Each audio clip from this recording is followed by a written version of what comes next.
Welcome to Debbie's Grey, where we talk about issues that concern the state, void of politics, fear, or favor. The Ministry of Energy has rejected calls for the resignation of its sector minister John Abdullahi Jinapor, describing such demands as unjustified and politically motivated amid ongoing effort to stabilize and improve Ghana's energy supply. The calls for the minister to step down were made by the minority in parliament, who argued that he has failed to adequately address persistent challenges in the energy sector, particularly in light of recent power outages affecting parts of the country. According to the minority, the intermittent electricity supply is evidence of leadership shortcomings and warrant a change at the helm of the ministry. However, the ministry strongly pushed back against this narrative, insisting that the current administration has made significant progress in managing the sector and addressing long-standing issues inherited from the previous government.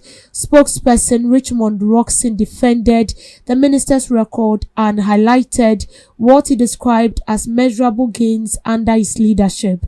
Roxon noted that the government has worked diligently to increase generation capacity and maintain a relatively stable electricity supply for an extended period, while also tackling the sector's financial challenges. For somebody who has kept the light on 12 months of no load shedding, is he somebody you describe as a failure? For somebody who has kept paying debt, who has kept faith with utility companies, and due to that they are bringing more projects, is that person the person you describe as such? Read the press release by the utility company after the government paid 1.47 billion. Please read the press release and then listen to what the industry is saying and not what the so-called politicians are saying. So for the past few days, I think it started last week. It was so intense last week and then somewhere yesterday as well. And that has to do with the power outages. It's affecting everybody, both business owners and those who are not into business. It's literally affecting everybody. And so yesterday, the minority, as usual, had a press briefing, and then they are calling for the resignation of the Minister of Energy, and they are also calling for him to, or they are summoning him in Parliament so that he can respond to some question and then brief the legislatives and the entire country on why we continue experiencing power outages after they've introduced the energy sector levy. That has to do with the 1D levy. Why do we have to pay 1D levy and still the country is experiencing power outages? Now this is it. Before the NPP left power, we were told that there was no debt. We were owing nothing in the energy sector. It was after the NDC came into power, we realized that no, what they told us was not what was on the ground. So we need to clear that debt. And so what did the NDC government do? They brought out initiatives. They took steps to ensure that those debts are being cleared off. And then they introduced the 1D levy. And the purpose of this 1D levy is to clear the debt. Now, mind you, the debts we owe, or the money we owe in the energy sector, is very, very huge. This 1D levy was introduced last year, right? And here, per what we've gathered, we were able to pay about a billions of I don't want to mess up the figures, but we're able to pay 1.47 billion. That is clearing part of the debt. Now the minority is saying that they are seeing nothing. They've said they've cleared part of the debt, so why are we still experiencing Dumsor? Now this is what I want to say. The energy minister is not going to resign today. He's not going to resign tomorrow. This is a crisis that we are facing. The energy minister resigning and then bringing in a new person, we should ask ourselves, is that going to solve the problem? Or is it going to clear the debt? If the energy minister should resign and then we appoint someone new which we think is capable enough, is it going to clear the debt we owe in the energy sector?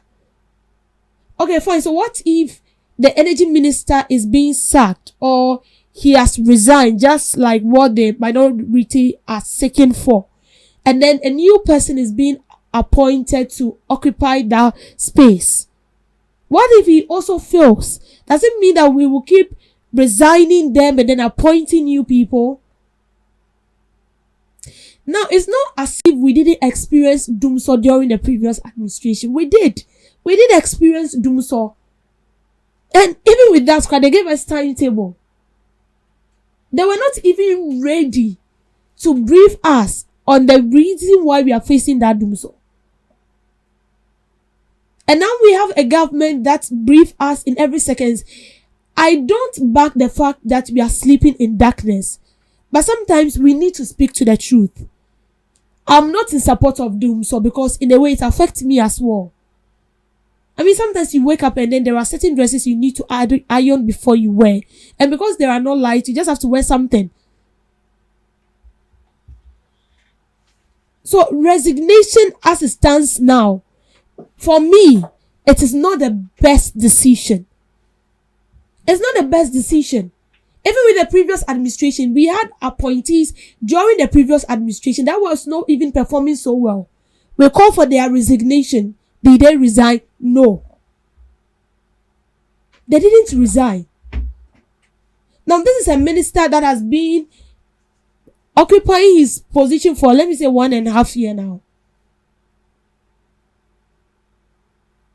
He has been in that office, say, 1.5 years.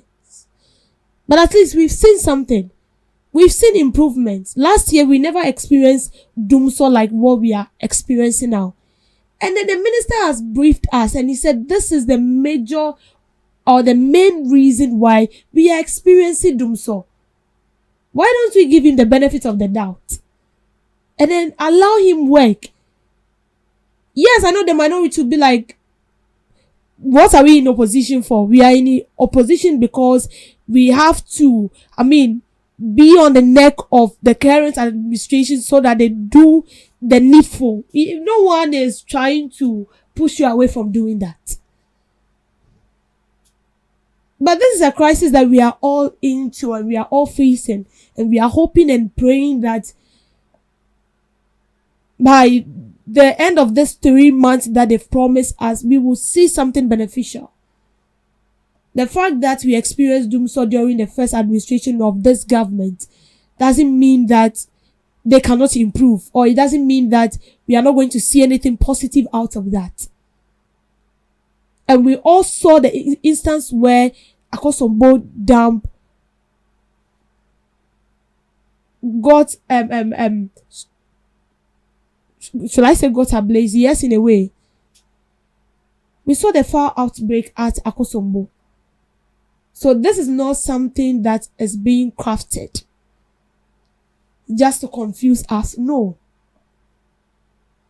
For the energy minister to resign, I'm not sure that is going to happen. What we should rather do is that we need to support him. You might not agree with me, but that is the fact. Getting him resigned and then appointing someone new does not guarantee the fact that we are going to have light 24/7. Imagine the previous administration did what they are supposed to do. We will not experience this. We owe, and the amount we owe, I'm not sure this current administration can even clear all before they leave power. And that is why we introduced the D-levy.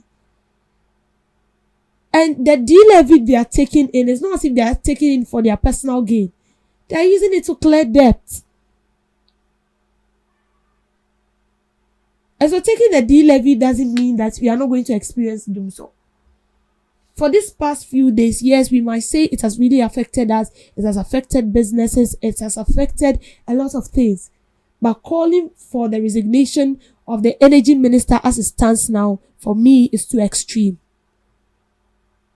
And so the best thing we will need to do is to, as I said, give him the needed support he needs. He has given a time, a time frame, right? He said 3 months. Then after 3 months, we will know what to do. Because as it is, I am not happy with Dumsor. You are also not happy with Dumsor. But it's not as if it's intentional. We know what is happening. And so we need to wait, give it time, and then see the result is going to produce. Whether it's going to produce positive results, we are going to act towards that positivity. If it's going to produce a negative result, we are going to work towards that negativity. But for the resignation of the energy minister, it's a no-no. Thank you for making time with me on Debbie's Grill.